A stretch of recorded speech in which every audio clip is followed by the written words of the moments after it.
Assalamualaikum warahmatullahi wabarakatuh dan salam sejahtera. Bersama-sama saya pada petang ini adalah kedua-dua Timbalan Menteri, Ketua Setiausaha Kementerian Pendidikan Malaysia dan juga Ketua Pengarah Pelajaran Malaysia.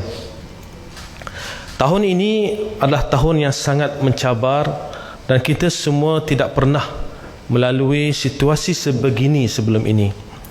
Kita dapat lihat seluruh dunia terkesan dengan pandemik COVID-19.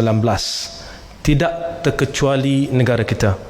Pandemik COVID-19 memberi kesan yang cukup mendalam kepada sektor pendidikan. Sekolah terpaksa ditutup selama hampir 4 bulan, di mana seramai lebih 5.7 juta orang murid tidak dapat hadir ke sekolah.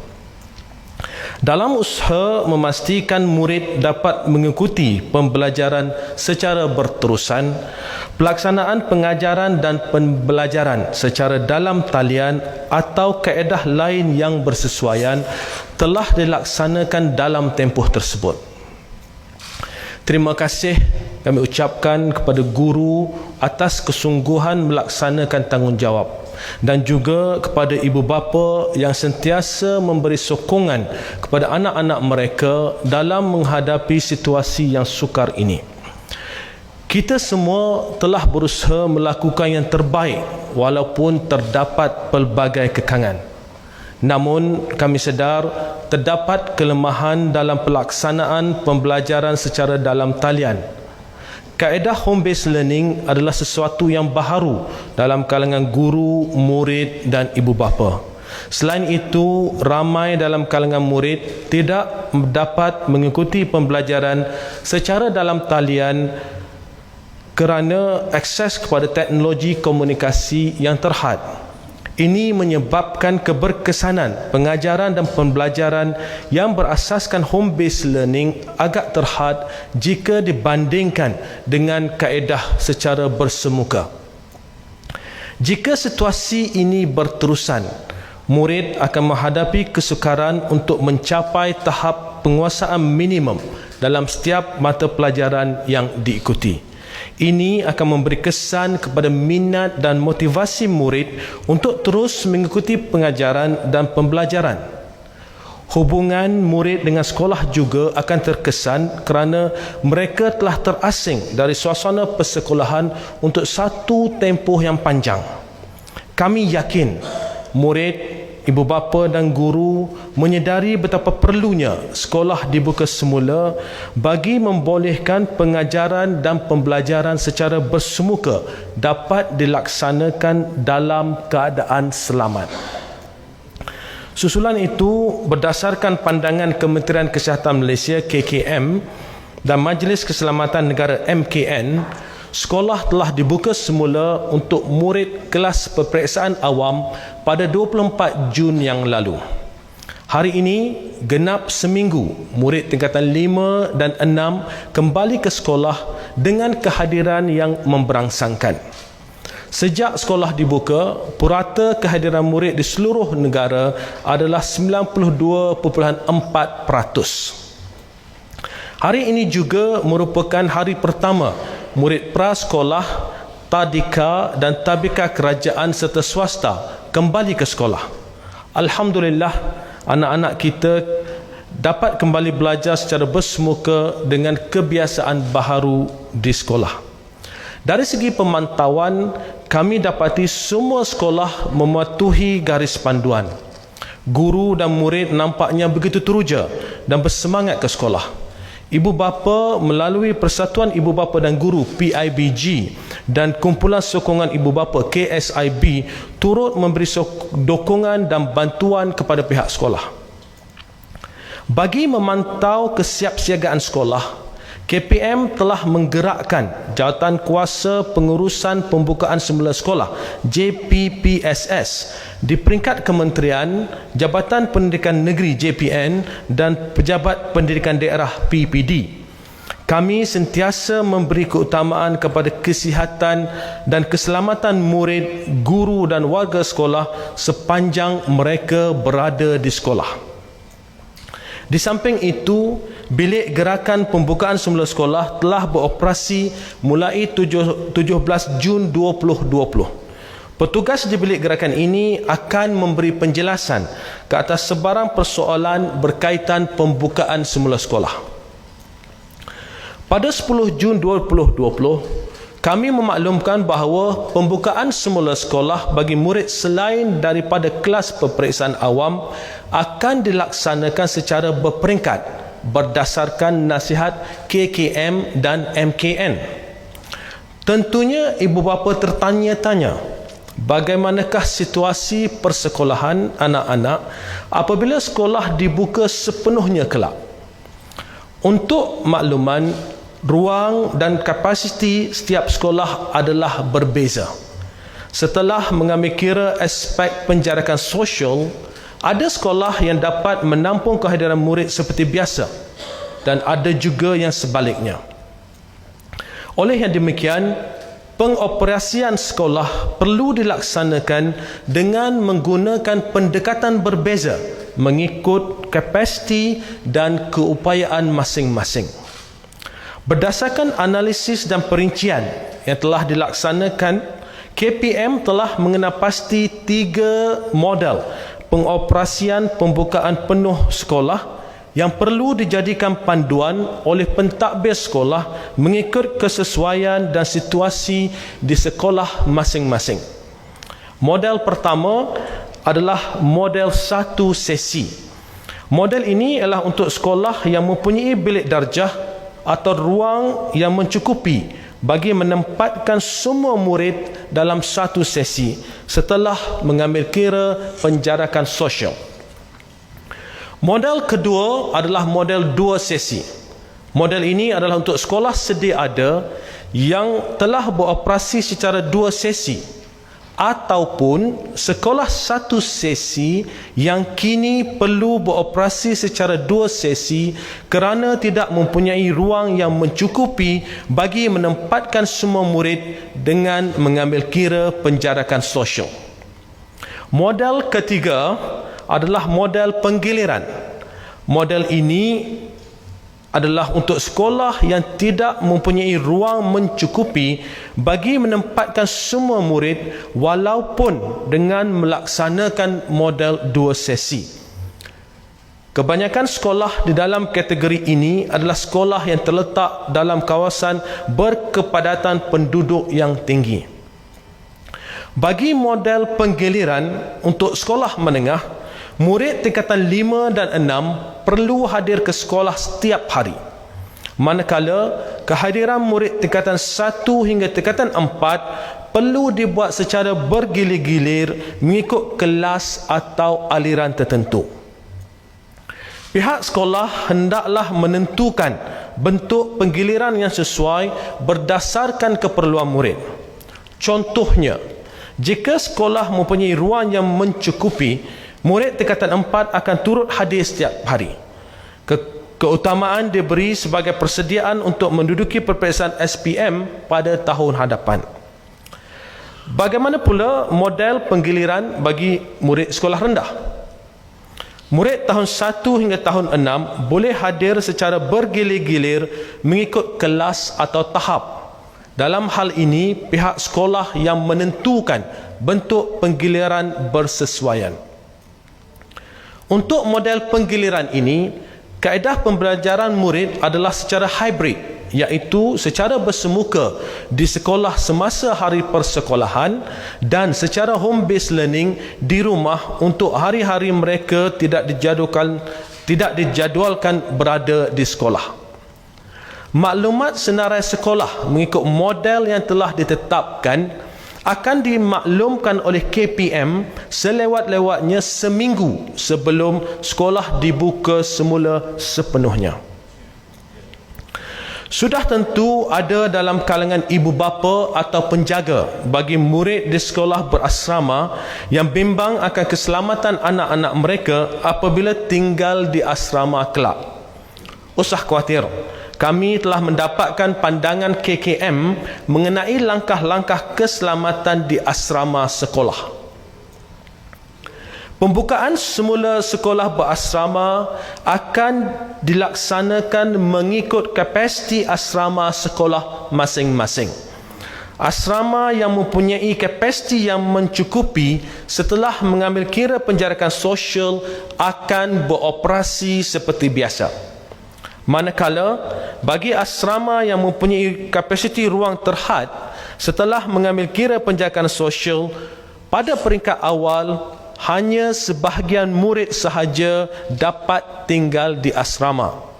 Antara kekangan utama adalah penggunaan katil 2 tingkat atau double decker. Kami telah meneliti perkara ini bersama-sama KKM.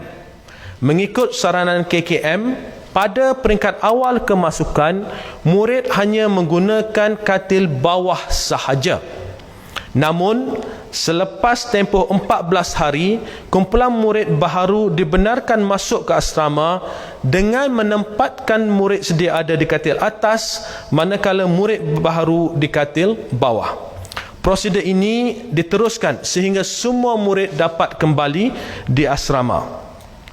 Setelah mengambil kira saranan KKM, secara umumnya, untuk asrama yang menggunakan katil 2 tingkat, semua murid dijangka dapat kembali ke asrama dalam tempoh 28 hingga 42 hari daripada 24 Jun 2020, mengambil kira pusingan 14 hari.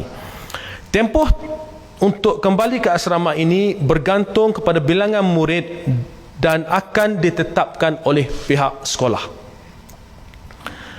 Sudah pasti guru, murid dan ibu bapa tertanya-tanya bilakah tarikh pembukaan penuh sekolah. Berdasarkan penilaian ke atas kesiapsiagaan dan persiapan pembukaan semula sekolah, kami yakin bahawa semua sekolah telah bersedia untuk dibuka semula. Pentadbir sekolah juga telah membuat perancangan teliti bagi menguruskan kemasukan murid sepenuhnya. Namun, dalam membuat keputusan mengenai pembukaan semula sekolah, KPM sentiasa merujuk kepada KKM dan MKN. Berdasarkan situasi semasa penularan wabak COVID-19, KKM dan MKN bersetuju bahawa pembukaan penuh sekolah boleh dilaksanakan dalam tempoh terdekat. Setelah mengambil kira saranan KKM dan MKN, KPM menetapkan supaya pembukaan semula sekolah untuk murid bukan kelas peperiksaan awam dilaksanakan secara berperingkat. Bagi sekolah menengah, murid tingkatan 1 hingga tingkatan 4 serta murid kelas peralihan akan kembali ke sekolah bermula pada hari Rabu 15 Julai 2020. Untuk sekolah rendah pula, murid tahun 5 dan tahun 6 akan kembali ke sekolah pada hari Rabu 15 Julai 2020. Manakala tarikh pembukaan semula sekolah bagi murid tahun 1 hingga tahun 4 adalah pada hari Rabu 22 Julai 2020. Bagaimana pula dengan kemasukan murid tingkatan 6 semester 1 tahun 2020? Untuk makluman, keputusan penawaran kemasukan calon lepasan SPM 2019 ke tingkatan 6 semester 1 tahun 2020 boleh disemak mulai hari ini melalui portal KPM. Murid akan mendaftar pada hari Rabu 15 Julai 2020. Tarikh pembukaan semula sekolah ini terpakai kepada semua sekolah kerajaan, sekolah bantuan kerajaan, sekolah swasta, sekolah antarabangsa dan mana-mana institusi pendidikan yang berdaftar dengan KPM. Bagi sekolah yang tidak berdaftar dengan KPM pula, mereka juga disaran untuk mengikut tarikh pembukaan penuh sekolah yang telah ditetapkan. Kami juga banyak menerima pertanyaan bilakah pusat tuition, pusat bahasa, pusat perkembangan dan sebagainya boleh dibuka semula? KPM ingin memaklumkan bahawa semua institusi pendidikan swasta di bawah kategori pusat yang berdaftar dengan KPM boleh dibuka semula pada hari Rabu 15 Julai 2020. Saudara-saudari, tahun 2020 merupakan tahun yang cukup mencabar bagi KPM. Pandemik COVID-19 merupakan satu situasi yang tidak pernah berlaku sebelum ini. Oleh yang demikian, penyelesaian untuk isu yang timbul sepanjang tempoh ini tentunya memerlukan pendekatan atau kaedah yang luar dari kebiasaan. Sebagai contoh, meminda takwim persekolahan tahun 2020 merupakan satu cabaran yang amat besar bagi KPM. Bak kata pepatah, ditelan mati emak, diluah mati bapa. Selama ini takwim persekolahan setiap tahun hampir sama coraknya. Namun tahun ini keadaannya cukup berbeza. Seperti mana saya jelaskan pada awal tadi, KPM mendapati pengajaran dan pembelajaran murid secara dalam talian dan secara home based learning adalah kurang berkesan berbanding secara bersemuka. Dalam membuat keputusan kompleks sebegini, kami perlu merancang dengan teliti. Kami mesti melihat secara menyeluruh dalam jangka sederhana dan dalam jangka panjang. Perancangan yang dibuat tidak boleh hanya tertumpu untuk tahun ini sahaja. Ini kerana kesan pandemik COVID-19 kepada sektor pendidikan tidak boleh diselesaikan dalam tempoh yang singkat. Apa yang menjadi keutamaan adalah untuk memastikan murid mempunyai tempoh pembelajaran yang mencukupi sebagai persediaan untuk tahun berikutnya. Memandangkan peperiksaan SPM tahun 2020 dijadualkan bermula pada minggu pertama Januari 2021, KPM telah mengambil kira keperluan untuk mengatur semula pelbagai aspek logistik bagi tujuan peperiksaan tersebut. Ini termasuklah memperincikan tarikh permulaan sesi persekolahan tahun 2021 bagi memastikan sesi persekolahan pada tahun hadapan berjalan lancar. Perkara ini akan dimuktamadkan dalam takwim penggal dan cuti persekolahan tahun 2021. Ibu bapa, guru dan murid yang dikasihi, kami memohon jasa baik semua untuk sama-sama bekerjasama dengan KPM bagi memastikan pembukaan semula sekolah bagi semua murid akan dapat berjalan dengan lancar dan anak-anak kita dapat bersekolah dalam keadaan yang selamat. Percayalah, kami di KPM akan terus berikhtiar bersungguh-sungguh dalam menjalankan amanah yang diberikan kepada kami untuk memastikan generasi masa depan negara mendapat pendidikan yang terbaik. Setiap keputusan yang dibuat adalah bertunjangkan kepada asas-asas yang kukuh dengan mengambil kira kepentingan guru, murid dan ibu bapa bagi memastikan usaha untuk melahirkan generasi masa hadapan yang seimbang dari segi intelek, rohani, emosi dan jasmani dapat dicapai. Berakit-rakit ke hulu, berenang-renang ke tepian, bersakit-sakit dahulu, bersenang-senang kemudian. Sekian, Assalamualaikum warahmatullahi wabarakatuh. Ada soalan, silakan. Syukur Datuk. Soalan saya, apakah indikasi semasa yang dijadikan kayu ukuran oleh KPM untuk yang dengan yakinnya membuka sesi persekolahan untuk semua pelajar walaupun negara kita masih belum bebas lagi dari wabak COVID-19? Thank you. Okey. Apakah justifikasi yang digunakan oleh KKM? Ya? Seperti mana saya jelaskan tadi, setiap keputusan yang kami di KKM ambil untuk membuka apa sahaja peringkat persekolahan, ya, kita berbincang dengan mendalam, dengan teliti bersama-sama dengan pihak KKM dan juga pihak MKN.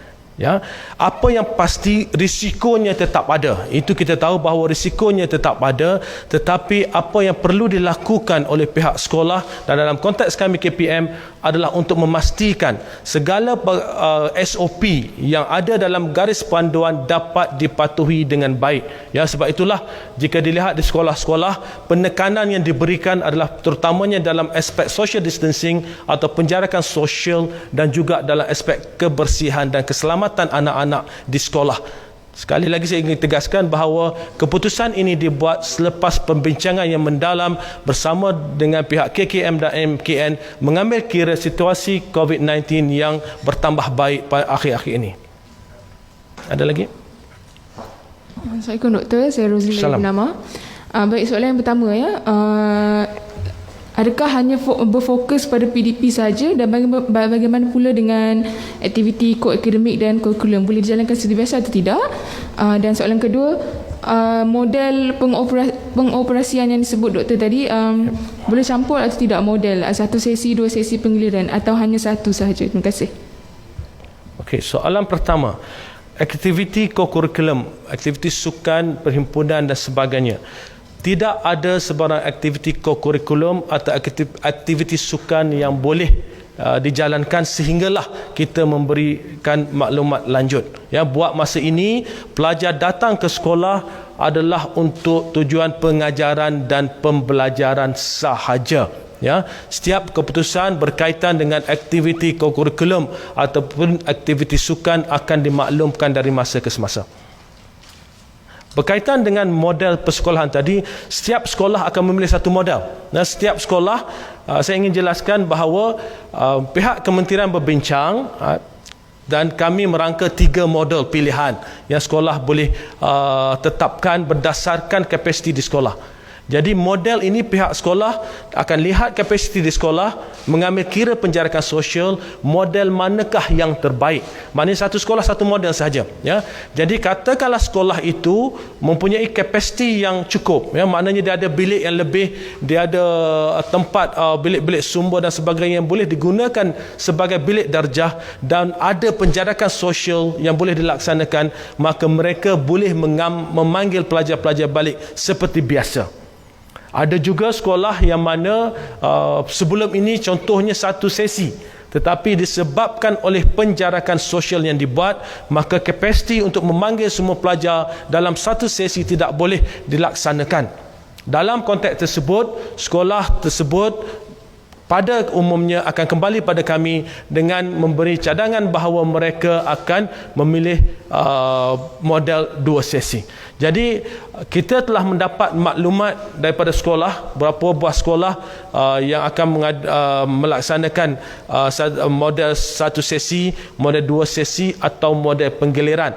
Cuma pada waktu ini kita masih melakukan perincian lagi. Ya, kita tengah pastikan bahawa ianya dapat dilaksanakan. Sebab itu, seperti mana saya maklumkan tadi, kita akan keluarkan senarai semua sekolah dan juga apakah model yang akan diguna pakai seminggu sebelum sekolah dibuka bagi membolehkan ibu bapa merujuk kepada senarai tersebut untuk melihat sekolah anak mereka, sama ada sekolah anak mereka mengikuti model 1 sesi ataupun model 2 sesi ataupun model penggiliran. Ada lagi? Silakan. Assalamualaikum Doktor, saya Rosma daripada RTM. Saya ada 2 soalan berkaitan dengan kantin. Adakah pelajar, terutama pelajar murid sekolah rendah, diwajibkan untuk membawa bekalan makanan mereka sendiri dan bagaimana pemantauan kebersihan sekolah khususnya di kantin dan tandas dibuat? Ataupun mungkin juga sudah tiba masanya kementerian sendiri untuk membuat pemeriksaan secara menyeluruh, terutama sekali di musim pandemik ini. Dan untuk soalan yang kedua, untuk terutama sekali di murid tahap 1, darjah 1 dan darjah 2 misalnya, adakah kaki tangan sekolah boleh memberi jaminan untuk memastikan mereka mengikut SOP kebersihan, memandangkan kita faham darjah 1 dan darjah 2 umur mereka masih lagi terlalu muda, mungkin mereka tidak merasakan SOP itu begitu penting. Terima kasih. Okey, saya jawab soalan pertama berkaitan dengan kantin di sekolah rendah, sama ada pelajar diwajibkan membawa bekalan makanan sendiri. Seperti mana kita sebut dalam garis panduan pembukaan semula sekolah, pelajar digalakkan, kita tak wajibkan, digalakkan untuk membawa makanan sendiri. Dan saya ingin mengambil kesempatan ini untuk menjelaskan berkaitan dengan operasi kantin sekolah, ya. Buat masa ini untuk pelajar tingkatan 5 dan tingkatan 6, kita dah lihat kantin beroperasi, di mana semua makanan di kantin akan dibungkus terlebih dahulu, ya. Semua makanan di kantin akan dibungkus terlebih dahulu, dan waktu rehat akan dilaksanakan secara berperingkat, ya. Dan secara umumnya, sekiranya pelajar ke kantin untuk membeli makanan, maka mereka perlu mematuhi penjarakan sosial. Sebab itu kalau kita lihat di kantin-kantin sekolah dah ada tanda penjarakan sosial bagi memastikan sekiranya pelajar beratur di kantin, maka adanya penjarakan sosial dan tidak berlakunya kesesakan.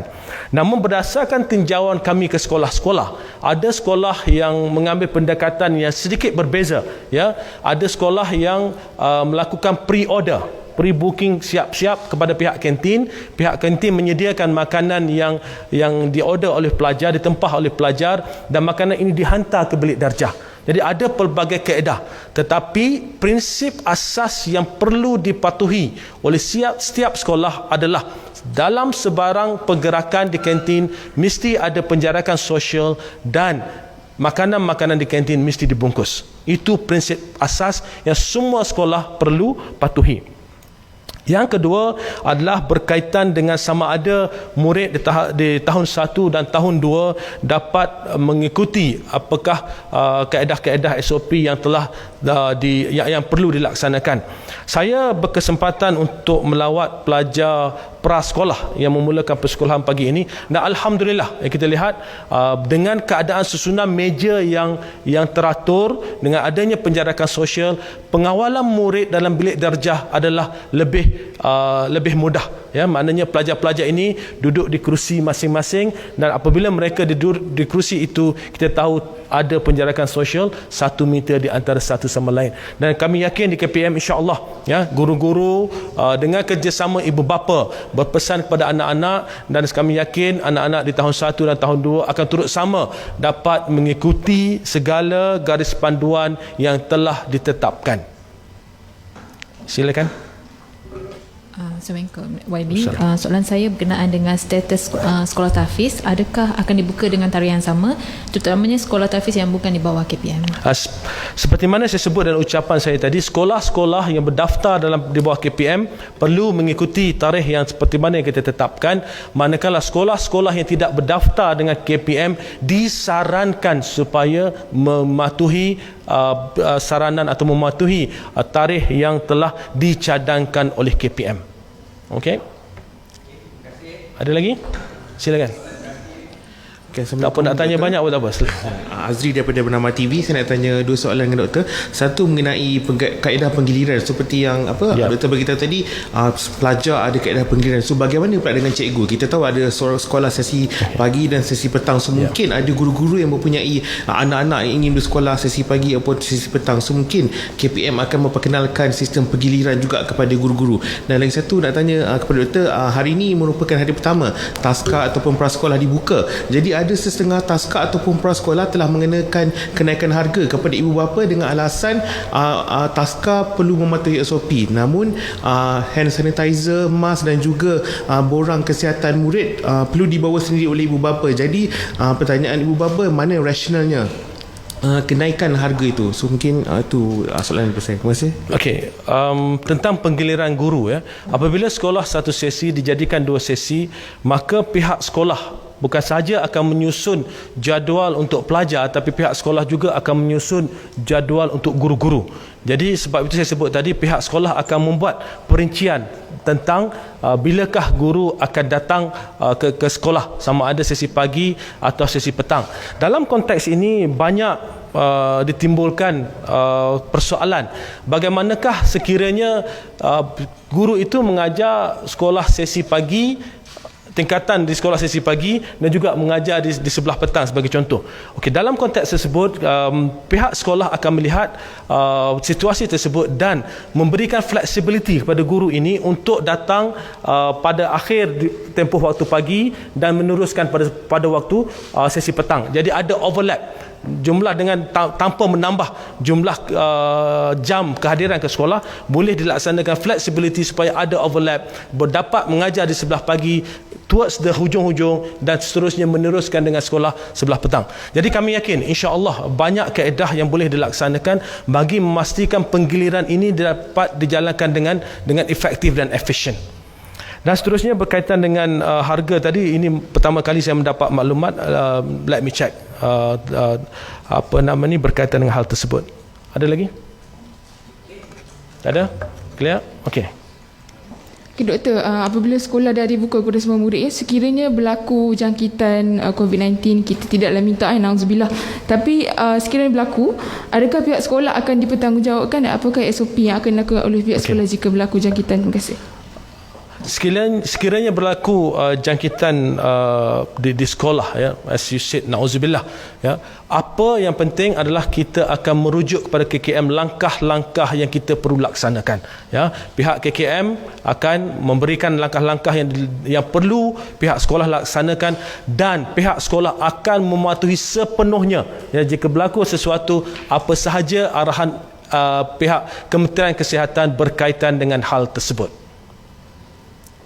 Okay, right, thank you. Assalamualaikum.